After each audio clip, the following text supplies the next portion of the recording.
What is this?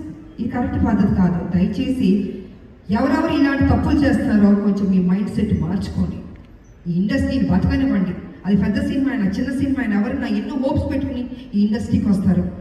వాళ్ళని ఆశీర్వదించండి. మీకు నచ్చలేదో చూడొద్దు, బయటగా ఉన్న, అంతేగాని సినిమాని కూని చేద్దాం అనుకుని కొంతమంది దుష్ట శక్తులు ప్రయత్నిస్తారే, వాళ్ళకి నేను వార్నింగ్ ఇస్తున్నాను. దయచేసి ఆపండి. ఇంకా ఇది మంచి పద్ధతి కాదు. ఏ రూపంలోనైనా మీరు వస్తున్నారు, మీరు డిస్టర్బ్ చేస్తారు.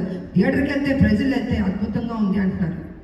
ఇంత పాజిటివ్గా చెప్తున్నప్పుడు మీరు కూడా ఒక పైచాచిక ఆనందం అన్నది తీసుకోవద్దు.